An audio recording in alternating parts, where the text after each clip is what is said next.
Tropical and Vedic astrology. Can they both be accurate? What an interesting question. One that I myself sought out to find the answer to many years ago.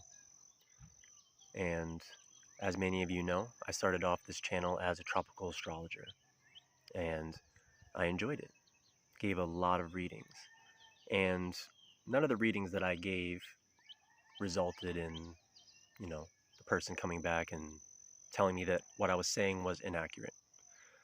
So, how is it then that despite the results that I was able to achieve with tropical astrology, that I feel like Vedic astrology is more accurate and that one of them has to be incorrect? Well, let's talk about that. See, I find it fascinating that many people feel like both systems have merit, right? And this is interesting to me because astrology is not only a matter of different styles of astrology, as some people might feel. I've heard some people say, well, in the West, people use tropical, and in the East, people use Vedic. So it's fine. If you're from India, you should use Vedic. If you're from the West, you should use tropical.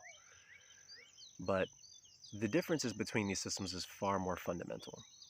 And you have to understand that astrology is rooted in astronomy. And astronomy is mathematical. So, there's a 24-degree difference in the calculation between the positions of the planets, between the two systems. So for some people, if you're studying tropical astrology, it'll say this person's sun is in Gemini. Whereas if you look up their chart in Vedic astrology, it'll say this person's sun is in Taurus.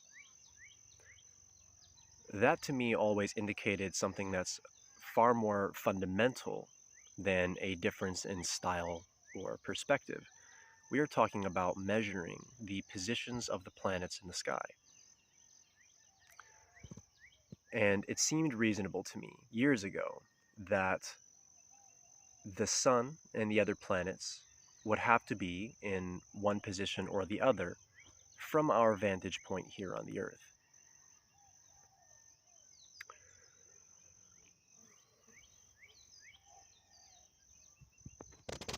So to give a simple example, if you order a package and you are told that the package is going to be in parcel box A or it's going to be in parcel box B, when the package arrives, it will be in either one of those boxes, correct? It wouldn't seem reasonable that if you opened up parcel box A and you found the package in there and then you closed it, then you said, I'd rather it be in parcel box B, you open it up and it'd be in there too, right? It's going to be in one or the other. Now, of course, we could dive into some quantum physics, but we'll keep it simple for today. So, in a similar manner, it seemed reasonable to me that the sun and the other planets would either be in one position or another position. It'll either be in parcel box A or parcel box B. And we're basing our entire readings off of the energetic influences that these constellations have on the planets. So it seemed very, very important to me that this was not an ambiguous facet of the study, that it's something that's astronomical, it's something that's mathematical, and that it's something that needs to be understood very, very fundamentally so that we can make sure that we are measuring things properly. So I began to study, and I began studying in a very kind of interesting way where I was giving a lot of clients readings in tropical astrology, and then I would also give them, that same person, a reading in Vedic astrology. And I would say, which one's more accurate? And, I got a question about this, today about, whether or not my decision to become a Vedic astrologer and to promote Vedic astrology had something to do with popularity or something like that. And the answer is no. First of all, it's a lot easier to be a tropical astrologer in the West. Much, much easier. When I go to a place and somebody, I'm hanging out at a drum circle or something like that, and somebody says, oh yeah, this is this person's sign, blah, blah, blah, whatever. They start talking about astrology. They're talking about Western astrology. They're talking about tropical astrology. So anytime I want to speak on this topic, I have to introduce people to Vedic astrology, oftentimes people who've never heard of it. And so it's actually much, much easier to be a professional tropical astrologer in the West and just to dialogue on these topics with tropical astrology than it is with to be a Vedic astrologer. So, to become a Vedic astrologer in the West, you're already putting yourself in a position of more obscurity than you would otherwise have. Okay. So it's more difficult to be a Vedic astrologer. In many ways, it's more difficult, more challenging, requires much more study. And another thing on that point about like my reasons for doing it is, you know, I had over 60 videos of tropical, astrologically based placements and things like that on my channel. A lot of, I already had clients and, I'd been doing that for a couple of years. So, when I began studying Vedic astrology, I was coming at it from a tropical astrologer initially. And so I'm sitting here studying it and being like, oh man, if Vedic astrology turns out to be more accurate, I'm going to have to completely start over my career here, basically. And so that's not an easy thing to, really contemplate when you've been building something in a certain direction and then you're studying something which could undo the work that you yourself have been doing. So it definitely wasn't some decision that I made lightly, or I'm like, ooh, like this is more popular over here, something like that. Just about in every measure, except for the measure of accuracy, which is the one that matters most, Vedic astrology was something that was more challenging to embark upon for me personally. So I did some research, and of course, tropical astrology was really put together in the city of Alexandria. All right, there's the ancestors of Cleopatra, the Ptolemies, the first of which was one of the generals of Alexander the Great. He's the one who kind of took over after Alexander died. And he got a bunch of people together in the Library of Alexandria and said, let's come up with a model of the universe that makes sense, that we can all kind of agree upon, that we can use as a sort of foundation so that we can, work on everything else. So they wanted a kind of standard model of perceiving the universe. And so they came up with a geocentric flat Earth model, and they measured the heavens based on where the positions of things were at that time, which was over 2,000 years ago. I don't remember exactly how much, but definitely over 2,000 years ago, maybe 2,000. I don't know if it was 3,000, but definitely over 2,000 for sure. And, they based their system on the knowledge that they had available. But something that they didn't actually factor into their calculations was something called the axial tilt of the Earth, which over many, many, many years contributes to something called the precession of the equinoxes. Okay? And this is something you're welcome to look up and study on your own as well, of course. So the precession of the equinoxes is that because of the axial tilt of the Earth, the starting point for where the placements are slowly moves over time, like where the start of the year is in terms of which constellation it begins in. So if you notice the term tropical astrology, tropos, has to do with the sun and with the seasons. And Vedic astrology, they were far more interested in calculating things on a very minute basis, and they knew about the axial tilt of the Earth. They were aware of the precession of the equinoxes, and they wanted very much to create a system which was able to respond in accordance with that. Okay? And so that's actually why there is a 24-degree discrepancy between Vedic and tropical astrology. This is actually math. It's not, something ambiguous or something just an opinion. It's actually about mathematically measuring where things are in the sky. And so as I began to study this, there didn't seem to be an answer in tropical astrology for why they were not accounting for the precession of the equinox. And, it seemed very much that on a mathematical level that the Indian sages, the rishis, were able to better calculate mathematically the positions of everything, especially over long, long periods of time, than their Western counterparts. So this, of course, was frankly a bit maddening for me to discover quite some time ago. And I was sitting there feeling like, okay, oh, this is math. Like, how is it that we're able to still get some levels of accurate readings from tropical astrology? Like, there's not many people coming back saying these things are straight wrong. when they get readings from tropical astrologers most of the time. So what am I experiencing here? And this is where my explanation of things is going to get a bit mystical. And the reason for this is a fascinating phenomena of how human consciousness affects everything. Okay. And I noticed this phenomena in my study of calendars and in my travels. So I'll explain. So something that fascinated me is if you're aware of energy, when you become aware of energy, you can feel that every, say, state of the United States, for example, has a very particular vibratory frequency. Very, very distinct vibratory frequency. Wisconsin just feels like Wisconsin. Texas, you go into Texas, it feels like Texas, you know? Going to Arizona, you're in New York, there's a frequency, a signature about a place that feels distinctly like itself. And so, you know, I'm traveling around and I thought, well, part of these frequencies has to do with the actual geography of a place. You know, there's various factors, et cetera, et cetera. But something that shocked me and fascinated me very profoundly was when I would actually cross the state line itself. Like when you go and there's like, welcome to this state, and sometimes you go through a little toll booth or whatever if you're on the freeway, stuff like that. The moment I would cross it, I would feel that distinctive vibratory shift. The very moment I actually crossed that line, I could feel I'm in Arizona now. And that I sat there and pondered about that for a long time. Like, why? How can that be when these state lines are arbitrarily drawn by humans? Do I feel this distinctive um,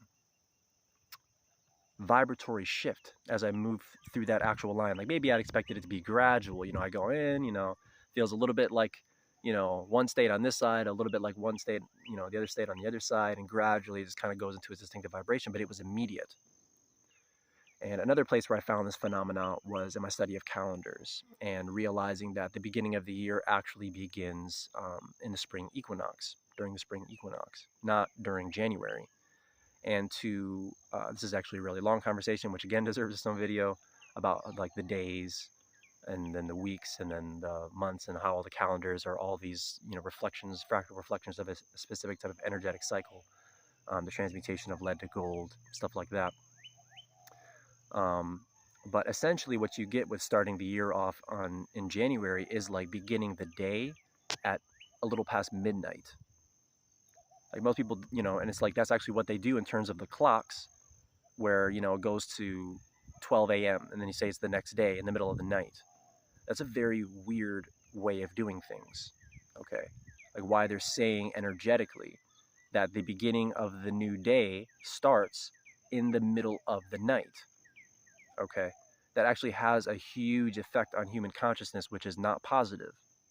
Okay, it throws off our kind of like cosmic circadian rhythm. It's very, very important actually. And so the day should begin when the sun rises. The year should begin during the spring equinox. And something that really fascinated me about this was like watching how like there seems to be this concerted effort to throw off the human circadian rhythm with these strange ways of designing the months and the years and things like that, was that there's still this upward current of energy that begins during the New Year's, during January 1st. You know, everybody's like, you feel this momentum picking up energetically where it feels like there's new things beginning, right? And so I was observing it deep in meditation, you know, just, you know, meditating a lot on these topics and on these feelings. And what I realize is that human consciousness, it's millions and millions, billions of people, basically, billions of people who are intending and perceiving the year to begin on January 1st, and it creates a massive flow of energy. But that flow of energy is not actually in harmony with the fundamental flow of the seasons and of the year. Okay, so it's a lot like there's another part of this which reflects with Christmas is that all the ancient cultures agree that during the wintertime is a time of conservation, right? It's a time when you're supposed to conserve energy, conserve resources, when you're supposed to not expend yourself very much. And then there's the whole Christmas holiday where everybody then goes and spends all this money that they saved up throughout the year, which is the actual exact opposite of the intended flow of the cosmos during that period. Okay, and this is harmful to human consciousness. So what I found was that tropical astrology is accurate in the same way that um, the beginning of the year, January 1st, I should say, has this energy of new beginnings. It's because human consciousness is creating it. And it took me many years actually to really understand this, that was a big difference between tropical and Vedic astrology. I was going a little bit crazy, to be quite honest, as I was investigating the two, being like, how can they both be accurate? Did this for a long, long time, deep, deep in meditation. So, but I became convinced that there's a way to feel our way through this, because, one of the questions I would always ask myself is, how did the, you know, Indian rishis, the sages, first discover what planets did anything at all? Like, how did anybody discover anything about astrology? And the answer to that is through energy sensing, through meditation. You're able to feel, oh, this planet, when it moves here, it creates this planet feels like this, and when it moves here it does this, and when it moves here it feels like this, and when it moves here it feels like this. And over time they were describing um, everything happening in the universe with all these beautiful mythologies and stories and systems of things, which are meant to describe and reflect the nature of reality itself. So it's not meant to transpose itself onto reality and change it per se. And that's, I think, what more of what tropical is doing here. And so some of the ways I was able to prove this, because I was feeling it in meditation, but I'm like, all right, how can I back this up with some evidence here? And because I wanted to combine the intuitive and the logical, the right and the left hand, or right and the left portions of the brain here, unite them. I feel like there's science involved here and there's intuition involved here. Both should reflect what I'm perceiving, if this is indeed the case. And what I found is that the more I got into the specificities of Vedic astrology, like you get into the 27 nakshatras, the divisional charts in particular. You're talking about the Navamsha chart, which is called the D9, the D60 Sastyamsha chart. The level of accuracy is completely and profoundly mind blowing. Okay, when you weave in the Mahadashas, there are astrologers who are so good that they can make predictions like, when you're 23 in the month of October, or you're going to sprain your left knee in a sporting incident. And you're like, what? How did they figure that out? And to my knowledge, and all the studying I did of tropical astrology, years of practicing it myself, I never reached that level of preternatural predictability. Just the things that I can see, that we can see when you study Vedic astrology, is so specific that in my experience, it leaves no room for doubt. And so, I really began to base my assessment on things, both in terms of the meditation as well as the evidence that I was receiving after giving reading after reading, studying the Mahadashas, studying divisional charts, and just seeing the levels, these fountains of specific information come up, that it was overwhelming to me personally. Overwhelming in the sense of proving to me that Vedic astrology was more accurate than tropical astrology. You know, the complexity of the Vedic system is staggering. If when you look at even just the birth chart, and keep in mind, tropical astrology, you just have your birth chart. Okay, that's it. In Vedic astrology, you have 16 divisional charts, whole other charts, which describe facets of your birth chart. Okay, so you have your ninth house in Vedic astrology. You have your ninth house in the birth chart, your fifth house in the birth chart. There is an entire chart which describes in huge detail, microscopic, telescopic detail, what's happening in that one house. You have your 10th house, which talks about your career. You have a whole chart which also expands on that and tells you so much more about your career. There's nothing like that in tropical astrology. Nothing at all. When you get deeper into like what's behind these signs, the 12 zodiac signs, in tropical astrology, you get this general idea, each sign is ruled by this planet, etc., etc. Okay. You have 27 nakshatras that exist behind those 12 signs. So there's 2.5 nakshatras for each sign in Vedic astrology. And each of those 27 nakshatras has 4 padas, which further clarifies and specifies the energy. It's so precise.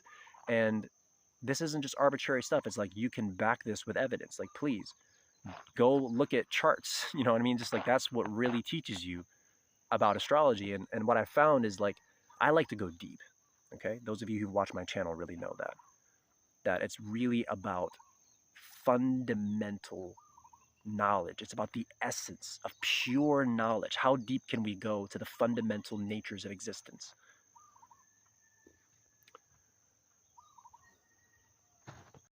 And something that I experienced when working with tropical astrology is that I could get results at a surface level, and then when I went deep and deep and deep and tried to really just understand the nature of reality itself, I would hit this kind of a wall. It was like I'm trying to dive to the bottom of the ocean, but I'm in a shallow end of a pool with tropical astrology. And what I mean by that is, you know, in Vedic astrology, you can look at your past lives in detail. You look at K2, the position. You look at K2 in the Navamsha. You look at K2 in the D60 Sastyamsha chart. You look at the whole Shastyamsha chart. Sastyamsha. Wow, that word is a tongue twister. Sanskrit. I got to work on that. So the D60 chart. You know, that's a whole like kind of like fundamental. Some people call it the past life chart. It's the chart of the Sanchita karma, which is this like fundamental essence of karmas. You know, it's just like this eternal place of part of you that exists over a span of many, many, many, many lives. And you're looking at these things, and you know, it's like the understanding presents itself, and you're just like, oh, oh, well, this is why I was born into this family. Oh my gosh, this is why I started off in my lifetime with these kinds of circumstances. Oh my gosh. And you're looking at it, and you are, you know, you're revealing yourself to yourself. It's like the boundaries between lives begins to dissolve. Okay? And the level of ability you're able to predict the future is astounding. You know, to the point where one of the many reasons why I had to take a 3-year period of deep intensive study was so I could figure out how to process and handle the energy and the knowledge that I was receiving. And when you see something in somebody's future, somebody comes to you for a reading and they're like, yeah, I really want to be wealthy in this lifetime. You know, I want to be famous. And you're like, all right, you know, in tropical astrology, you're like, all right, here's what you need to do. You know, I see you got this little challenge here, you got this little challenge here, but if you handle it like this and this, you can become wealthy. It's kind of like you do this law of attraction, like anybody can do anything kind of mentality, you know. And I realized that a lot. It was very inspiring to be a tropical astrologer, because I felt like, you know, I was able to just kind of show people where they were struggling and then encourage them how to handle that energy better and then move forward, right? But in Vedic astrology,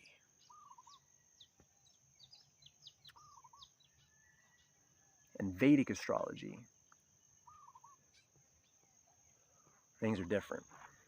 Okay. You realize, oh, well, because of this thing, and this thing that happened in this person's past life, or this reason for incarnating in this lifetime, this person isn't going to be wealthy. Like if you look on the side of the street, there are going to be some, you know, probably, you know, depending on where you are, there's going to be some homeless people. Okay. So imagine that homeless person who's 60 years old, they're, you know, they come to you when they're 20 something and they look at you for a reading. Tropical astrology, you can encourage them. Yeah, you've got some challenges here, but work with it like this. The Vedic astrology, you look at it and you're like, oh, you see that person in the chart on the side of the road, homeless. And you're like, oh my, what do I tell this person? What do I do with this? This is reality staring at me. This is sobering. Okay. That is what Vedic astrology is like. It is a pure reflection of reality.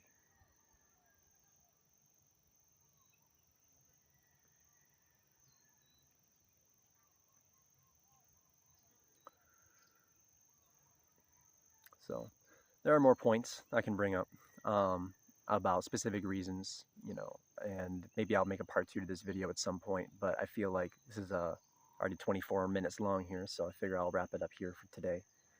But, you know, I want to leave you with food for thought, because there are so many people out here who are saying both systems have their place. They're, You know, both systems are relevant. People in the East can use Vedic, people in the West can use tropical, but I am challenging that notion that math is math and that the universe is reflecting and in alignment from our position here on Earth in a specific way. A planet is either going to be in this constellation or in this constellation, and that fact is why astrology is accurate. If planets were all smearing between 2 or 3 constellations all the time, no one would be able to predict anything. Nothing would have any meaning. Somebody's sun sign would have no meaning. Oh yeah, it says you're a sun in Gemini, but hey, why don't we just say you're a sun in Taurus, you know, or a sun in Cancer, you know what I mean? Like, yeah, why not? Just why not? Because why don't we just make up placements? You know what I mean? Why don't we just sit here and be like, oh yeah, this person's Venus is in this sign, but you know what? Wouldn't it be better if you just imagined it was in another sign? Wouldn't that just be easier for you? Why don't we do that? Okay? The reason why we don't do that is because this is physics. Okay? This is physics. The planets affect us in particular ways. All right? Just like when it's sunny outside, people generally tend to be in happier moods. And when it's cloudy for months on end, they have that seasonal affective disorder, you know what I mean? Because people get depressed when there's not as much sunlight. Nature affects us all the time. All right, and there's specificity to that. There really is. And so this is where my journey has personally led me, just through very, very rigorous meditation, rigorous practice, rigorous study, led me to the personal conclusion that Vedic astrology of these two systems is far, far more accurate. So take care. Have a good day. I hope this was helpful. And if you have any questions, feel free to post them in the comments below.